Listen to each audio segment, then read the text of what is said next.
I'm Barry Burbank, WBZ AccuWeather meteorologist, and you're watching Math with Matthew.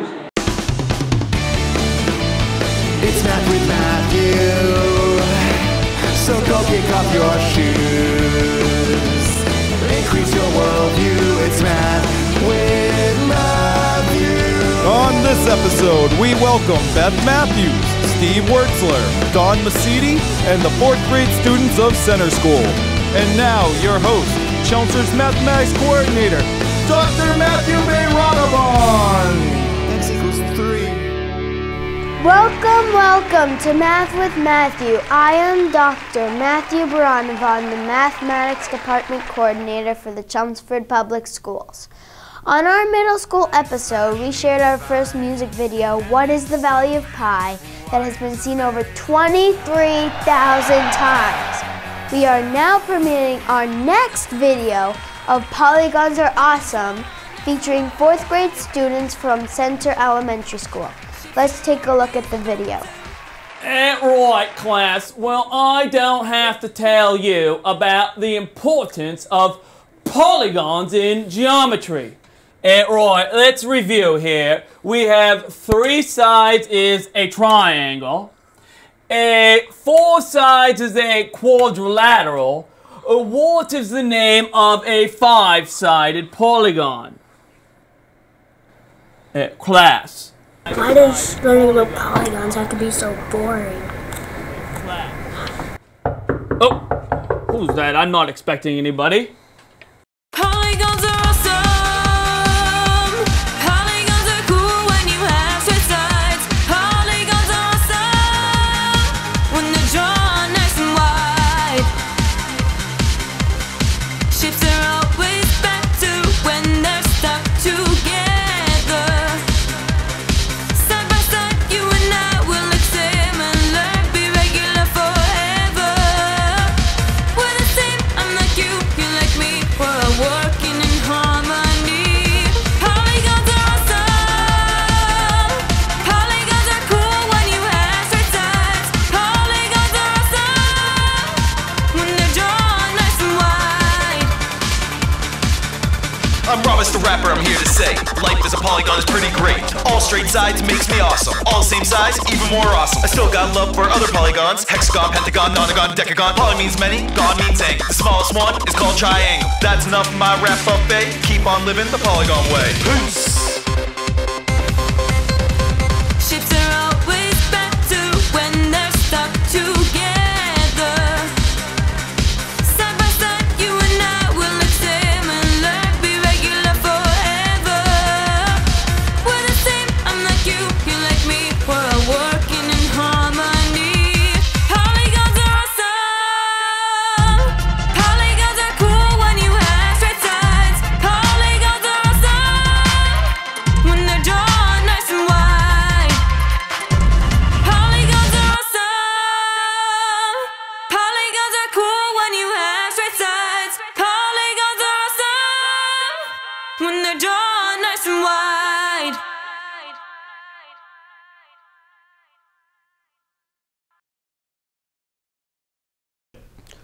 Oh, sorry I'm late. I'm ready to film the open of the show. Who's this? I am Matthew Bayronabon, the Math Coordinator. Who are you? I thought I was the math coordinator.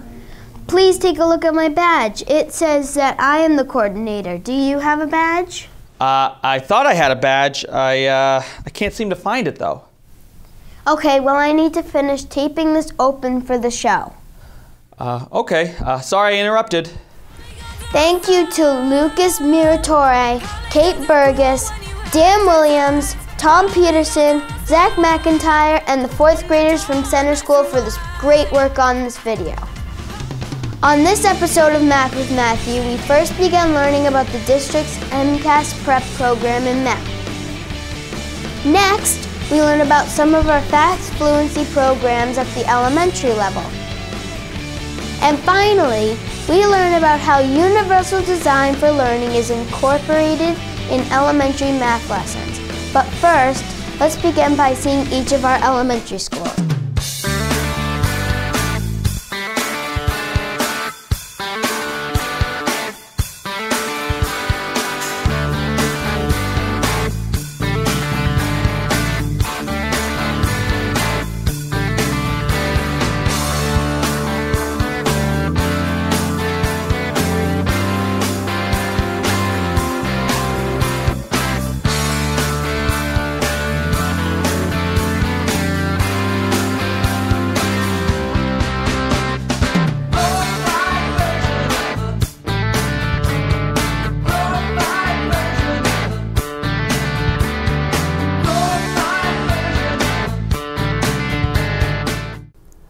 Within the Chelmsford Public Schools, we offer MCAS prep sessions within mathematics for students in grades 3 through 8 and grade 10. We're going to learn a little bit about these MCAS prep sessions with one of Chelmsford's teachers and MCAS prep tutors, Mrs. Beth Matthews, grade 3 teacher at Harrington. Welcome to the show, Ms. Matthews. Thank you. So you've been a teacher at Harrington for 8 years now? Yes. Could you tell us a little bit about your experience working within Harrington and the Chelmsford Public Schools? Yes, I first started teaching here at Harrington in the first grade. I did that for about 4 years, and then I moved up to third grade, and I've been here ever since. Great. So what got you wanted to be started working in the MCAS prep program? Well, there are those students that do struggle with language and understanding how to problem solve. So I thought working with a smaller group would be really beneficial to those students. So what I like to do with them is really get them to understand the language portion of the MCAS test and help them decode it. They know the math piece, they understand the math concepts, it's just understanding how the questions are being asked. So I hear a little bit about the one-on-one activity as well as the decoding. What are some of the activities that you do within your MCAS prep sessions to help the students be better prepared for the exam? Well, we first start by looking at just the language portion. Words like compute are new to students in the third grade, and they're not used to that type of vocabulary. So I start off by going through all the different mathematical vocabulary that they may run across during an MCAS test, and we discuss how to go about solving those problems. I also talk to them about just test-taking strategies, how on a multiple choice test there would be 4 choices. And generally they're trying to trick us, which is what I always tell them, and how to look at each choice and realize whether it's a possible choice, meaning does it make sense? So for example, we do a lot of work with if I have 9 minus 17, does that actually make sense? Could you do that? So we spend some time working on those types of strategies to understand what kinds of problems really will work and what solutions are possible and which ones aren't possible. So that's another thing we look at. And then we do a lot of review of what they've learned so far in third grade. Obviously we go through the math program that we've taught. We review multiplication and rounding and fractions and all the different skills that they're learning in third grade. So we do review those skills as well. So it sounds to me that you cover all of the standards necessary within the third grade curriculum, but then you also focus on those standards for mathematical practice, like attending for precision and rounding and estimating and a lot of those things as well. So they're really well-rounded and well-prepared to take the exam. Exactly. And also I think it helps them to see some of the practice tests. It makes them less anxious. I think they feel more prepared, and as feeling more prepared, I think they'll do better on the test. They'll have that confidence. For some students, it's just a matter of building that confidence. They don't always feel like they know what they're doing, even though they do. And so going through some one-on-one with them and spending some time with them and building that confidence really helps. Now in the higher grades, we have prior year's MCAS data to be able to determine which students need that extra help. But in third grade, it's the first time they're actually taking the MCAS exam. So how do you and your other third grade colleagues able to determine which students should be in the program? Well, we do have a fall benchmark test that we give right at the beginning of the year, and that does help us determine which students might need some extra help and which students, you can continue progressing pretty quickly through the program. So that's sort of one area we look at, but we do have regular unit tests and quizzes throughout the year on all of the different standards that we're covering. And so through that, we usually can identify those students that do need a little extra boost. And also just how they do day to day in the classroom in math. You know which students maybe take a little bit of time to learn a new concept. And so through all of those different activities that happen in the classroom and test scores, that's how we determine who might need the program. And you've been teaching this program for a couple of years. Have you found the students to be successful after going through a program such as yours? Yes, absolutely. I think, one, they come out confident in knowing what they need to do. They've actually gotten a chance to see some of the tests from prior years, so it kind of takes the mystery out of what they're about to go through. And also that whole language piece and understanding when they read the test, they understand what they need to do to solve the problem. So I do see the scores going up just from the MCAS prep. Great. Thank you so much, Mrs. Matthews, for giving us all that information on the MCAS prep math program that we offer within the Chelmsford Public Schools. In a moment, we're going to learn more about our extra math program within the elementary schools. But first, let's go to our segment on Ask Math You.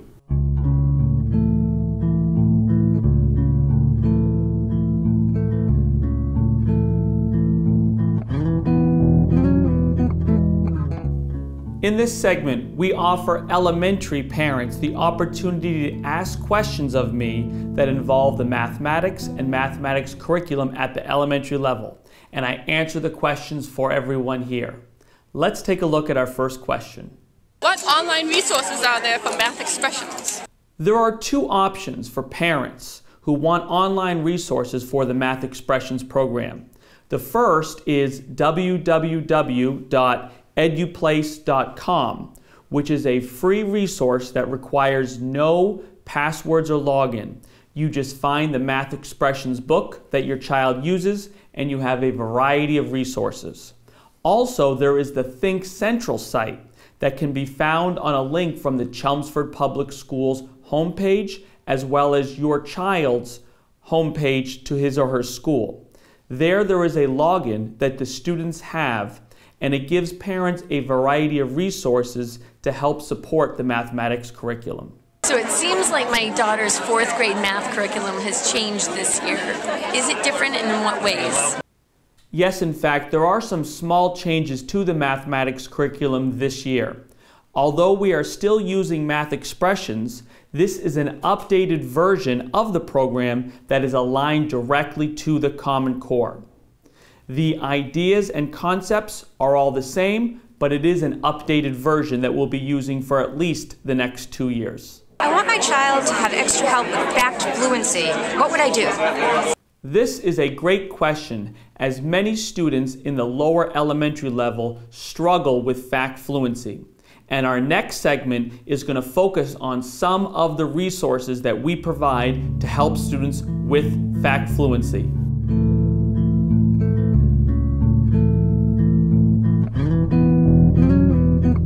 Let's go to that right now. Welcome back. We now begin our second segment focusing on fact fluency. And we're with 2nd grade teacher at Harrington, Mr. Wurtzler. Welcome, sir. Thank you for coming on the show. Thanks for having me. How long have you been teaching at Harrington? This is my 16th year. I've always been in 2nd grade here in Harrington. And you've enjoyed it? Loved it. Excellent. Yeah. So you have done a very nice job with fact fluency within the 2nd grade here, using both the extra math program and Minute Math. So we want to learn about that today. Can you first start by talking to us about the extra math program? What is that? Sure.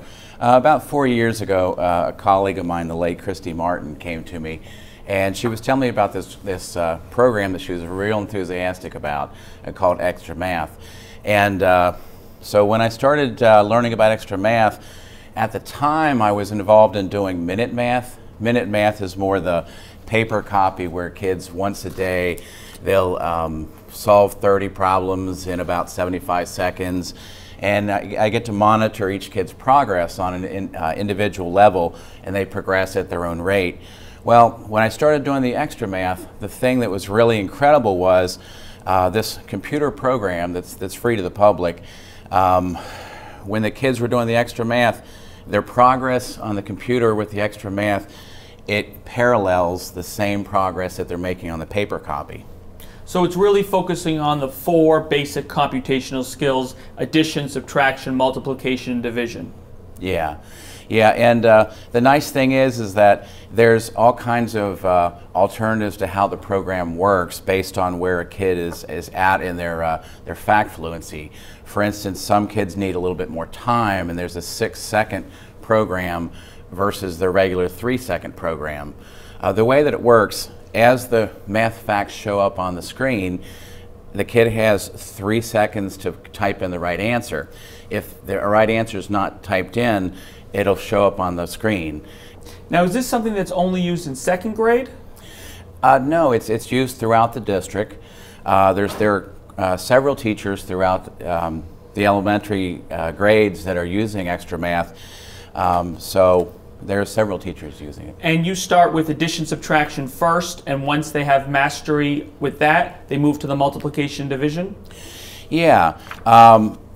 Each child has to start off with the addition, and once they get to 100% in their fact fluency with addition, then they go on into subtraction, and then of course they go to multiplication next, and then division. And now, how does this program work within your classroom? When do you use it throughout the day? Well, it starts from the minute they come in the room. We have 4 computers available, and so in the morning, when we're doing our morning routine, there'll be 4 kids who get started on their extra math. And then as the day goes on, since we have a limit of 4 computers, we make sure that we find time to get all kids on the computer at least once a day doing the extra math. And in fact, some kids, I have them doing it twice a day depending on the need.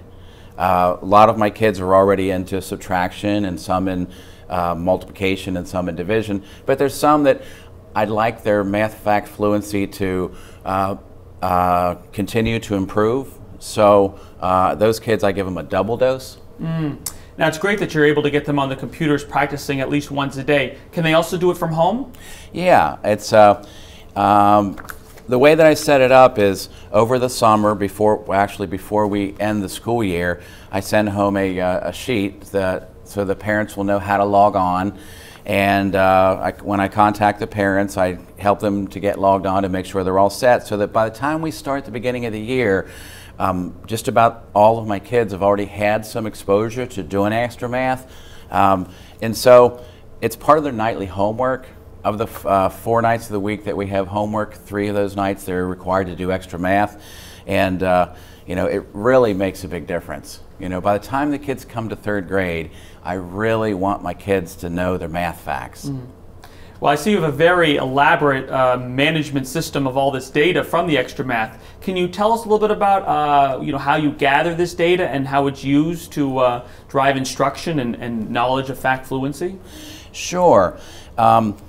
What I do is on Saturdays I'll go on my computer at home, and I can access and pull up the progress of the entire class. And I pull up their progress that they're making at home, the progress they're making at school, and then I have a separate spreadsheet where I keep track of who's currently working on addition, who's working on subtraction, who's working on multiplication, and who's working on division. Now, something else we use along with our math program is in each desk there's math flashcards. So they're constantly using the math flashcards, and I try to make sure that if a child needs most of their math fact fluency practice in addition, that they're focusing in that area to complement where they're at with the extra math and where they're at with the minute math. That's a nice way to differentiate the different needs of the learners in your classroom as well as where their skill set is. Yeah. And the thing is that everybody continues to make progress, and they make it at their own pace. But you know, I really feel like by the time they finish 2nd grade, they really are in a good spot with their math facts. And you know, it's great to see because it does work. Wow, this is very impressive how you're able to, again, meet all the needs of your students, focusing on fact fluency, which we always hear from 3rd and 4th grade teachers that many of their students don't have. So I applaud you in your efforts doing this. Thank you. Excellent. So thank you so much for taking some time to share with us your fact fluency and learning more about the extra math program that we use. What we're going to do is we're going to take a moment and look at a brief clip from the new episode of Ion Park Season 2, and then we'll be right back at Byam School as we're going to learn about the 4th grade program there. And we begin with the fastest finger question to determine who's going to come up and play the game. Put these rational numbers in order from least to greatest. 3/4, 85/100, 65%, and 1/2.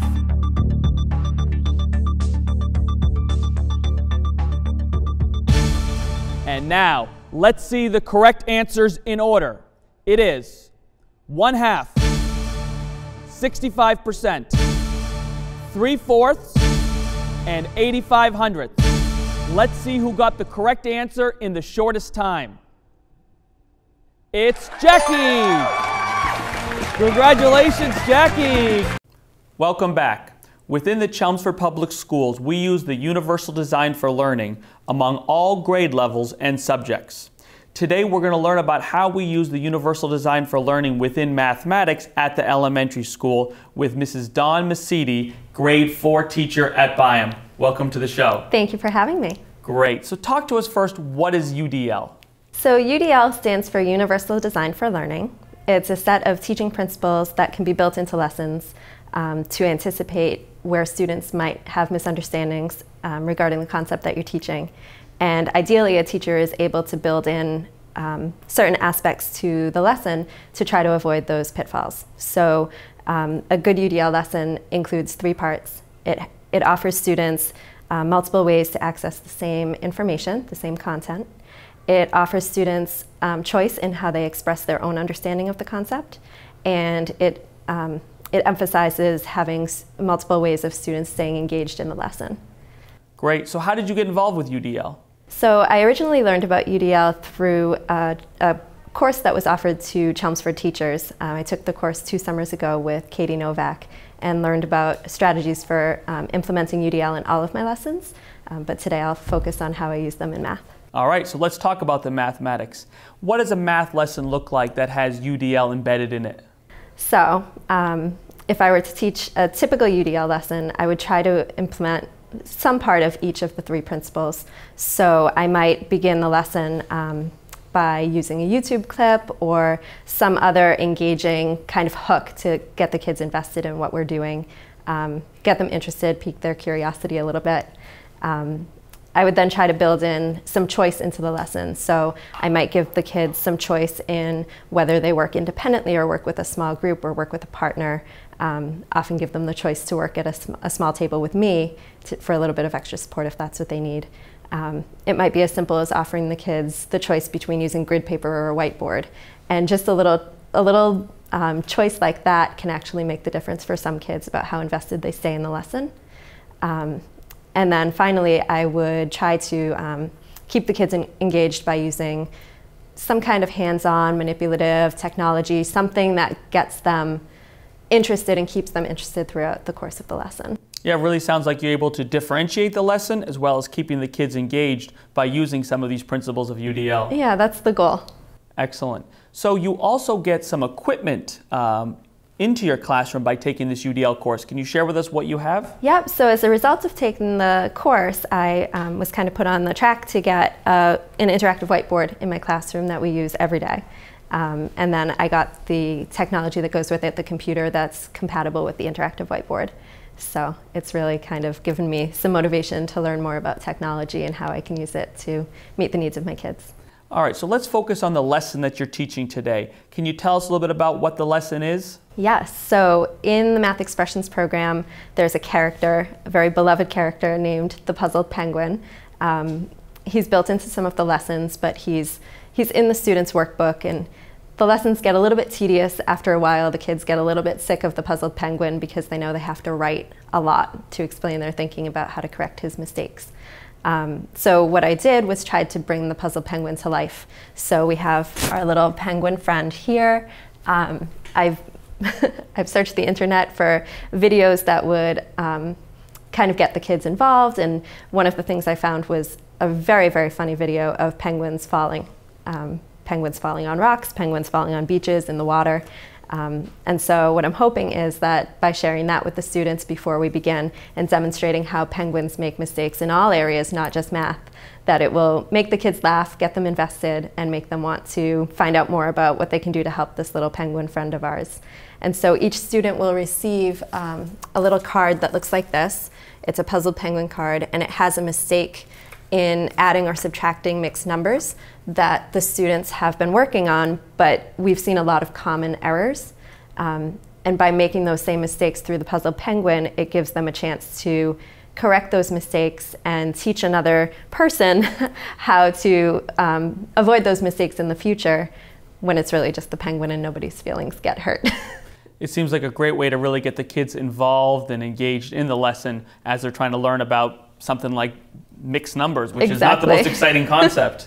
Exactly. And I think that when it's them making the mistakes, they get tired of hearing how they should fix it. But when they have the chance to be the teacher in a sense and to work with this little penguin who's their new little friend, it takes away a little bit of the intimidation factor, and it lets them focus on what's really important.